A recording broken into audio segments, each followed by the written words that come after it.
here. Yeah. Because we have access to more information than any group of human beings in the history of this earth. There is so much that is available to us that we can learn. Now, a lot of this information which we will be exposed to will be misinformation.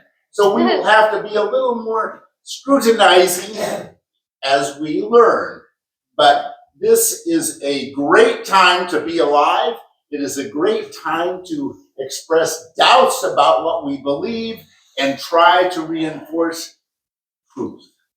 Good luck in this 2024. It's going to be wonderful, Mr. Toastmaster. Good luck. Now we have a joke. Come on up, Bob. Yes. Bob Ransom. Yes. Now is the speaking portion of our meeting, and we're going to have our first speaker, Trina Kelly, A Lesson in Resilience. A Lesson in Resilience, Trina Kelly.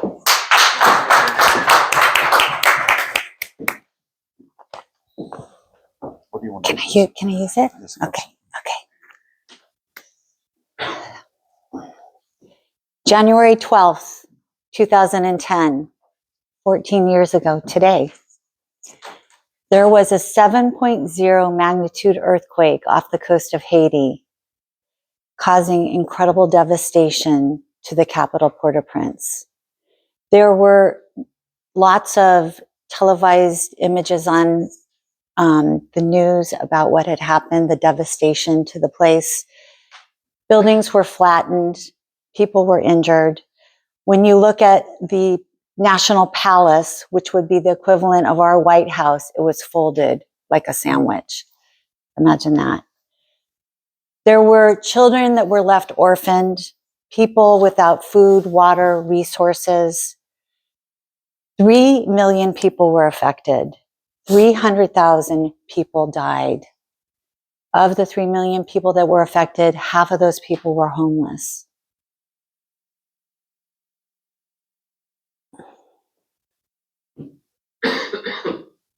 Other things that happened were that the morgues, with the 300,000 people that died, the morgues were full, the hospitals were rendered useless.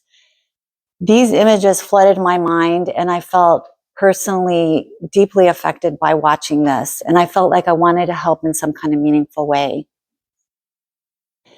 I work for the Scripps Clinic, and they have a disaster relief team, and they soon sent groups of people to the Capitol. The first wave that went was a group of orthopedic surgeons and emergency doctors, because people had been crushed under the rubble and they needed amputations. They needed surgery for head injuries. And I put my name in to volunteer, but I thought as an OBGYN, they probably weren't going to call me. But by week 7, they asked me to join a group of 6 people, and we were flown to the Capitol. Now, I had told you before in my other talk that I lived in Brazil for a few years, and I'd been to other third world countries, but none of that prepared me for what we were to see on our mission. Nor did the images that I saw on TV and the news prepare us for what we saw with the people that were affected. I mean, you saw people walking around without legs and arms, and you saw incredible devastation, crushed buildings. So we had gone to the Capitol, and we set up a clinic in the rubble of St. Francois de Sales Hospital under tarps with very few resources. The very first day that we were there, I looked out and there was a line of 70 women to come to see me in my clinic. And I felt incredibly overwhelmed. I thought, how am I ever going to see these women? I don't see 70 women in my clinic in a week normally. But they came in their best dress. They lined up patiently without complaining in the heat, humidity, and every day this happened.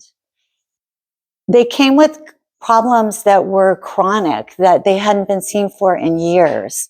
There were prenatal patients, pregnant patients who had not had prenatal care, and they said that they had delivered all their babies at home in the past.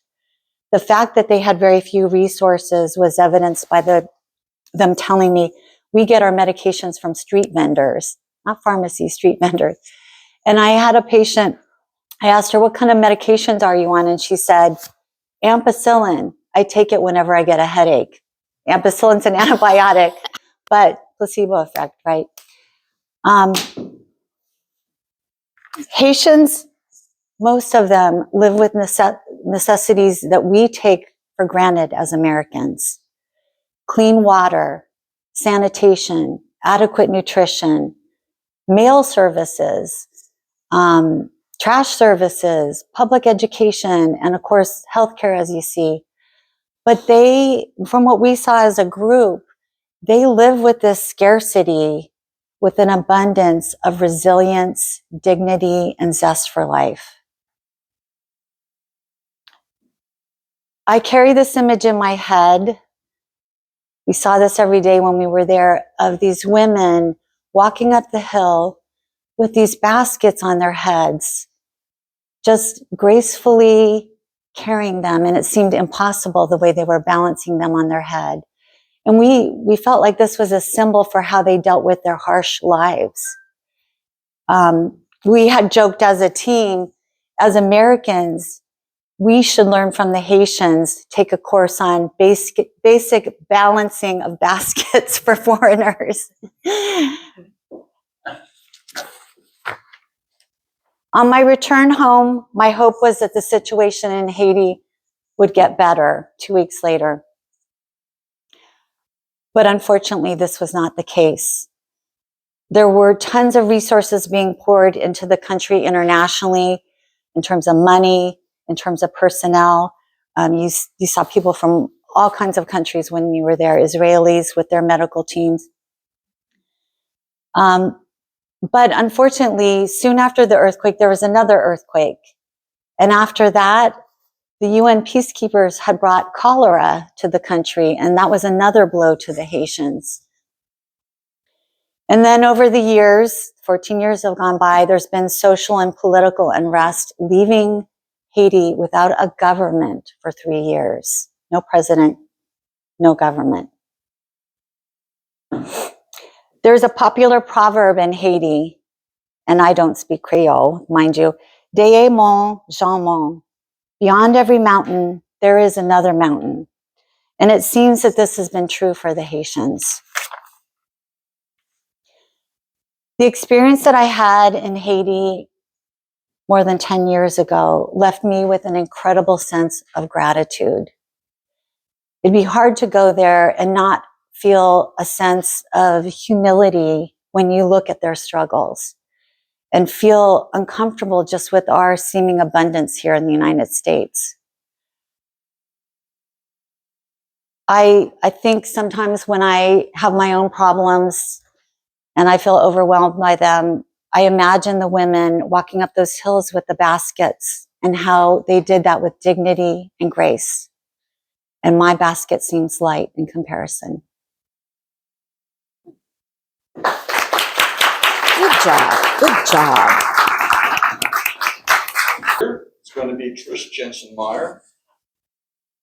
Technological Magic, Louis von Ahn.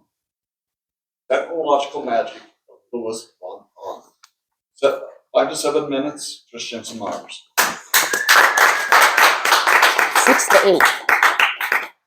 I'm sorry, 6 to 8 minutes. We're having fun today with changing time. 6 to 8 minutes, everybody. Thank you.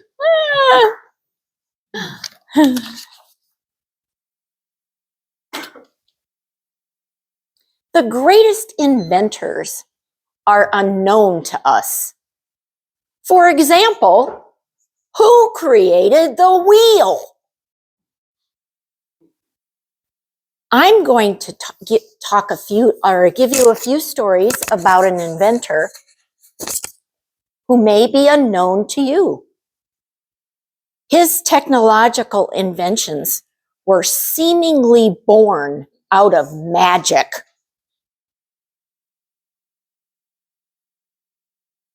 You ever go by these gyms where there's tons of treadmills and bicycles and stair machines, and everybody's in there going. Luis came up with this idea where instead of charging them to join, he was just going to let them in for free. And then what he wanted to do was connect all those machines to a power grid. And then he was going to generate power off of that.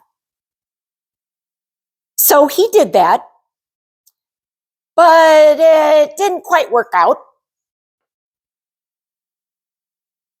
People don't generate much power. I mean, going on the treadmill. And as it turns out, the gyms make more money off of people who don't sign up. But to credit Luis, he was only 11 years old then.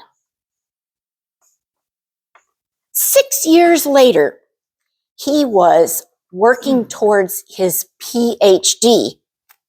Do the math there. It's still pretty young. I don't even want to tell you what I was doing at 17. But so in his PhD was in computer science. Pretty new then. While he was in school, he ran into the chief computer scientist for an upcoming new thing, Yahoo! Yeah, so Yahoo was Yahoo was talking about what was it that, were the 10 top things that they were not able to solve, the problems that they were not able to solve. And it turns out that one of the biggest problems was called automated software or spam bots. At that time, Yahoo allowed people to only send 500 emails per day. But with spam bots, this number was in the millions. What they needed was some kind of test to determine humans from computers. First, he devised a program called distorted random text. You've seen this, where there's a little box where there's a word, and the word is all curvy and screwed up, like somebody was typed it on saran paper, right? Well, humans can look at the word and they can figure it out, but computers cannot do that. But the interesting thing I thought was, where did he get all of those words? All of those words came from, at that time, they were digitizing all of the world's books. And the computers made a lot of mistakes. It was like 30% of the words they couldn't decipher. So, secondly, he came up with a mini puzzle that, and I'm going to say it because you know it, CAPTCHA. CAPTCHA stands for Completely Automated Public Turing Test to tell computers and humans apart. I mean, if that isn't an engineering acronym, I don't know what is. To do this, he had to ask the question, what are computers not very good at? Well, it turns out computers are not very good at identifying what's in pictures. So he came up with a series of pictures where you have to click on the ones where there's a fire hydrant, bicycle, stairs, or steps. Yeah, we've done that. But where did all those pictures come from? Well, it was mapping software from all these vehicles out there driving around, getting images of the world around us.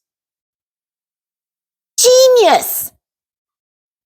Now, my last example of his inventions. Ever heard of Duolingo? Duolingo.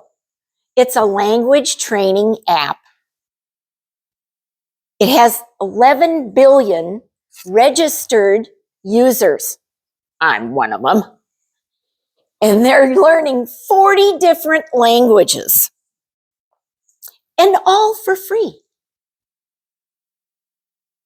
Again, he used crowdsourcing for his content. Turns out one of his clients was CNN. And they needed someone to translate their news. So CNN would give him the news, and he would translate it through people into Spanish. And so the people would learn how to speak the language, and CNN would get the translation. So it's a win-win. Yeah, it turned out not to be such a lucrative endeavor, though. He decided to adopt a regular business model and use ads instead.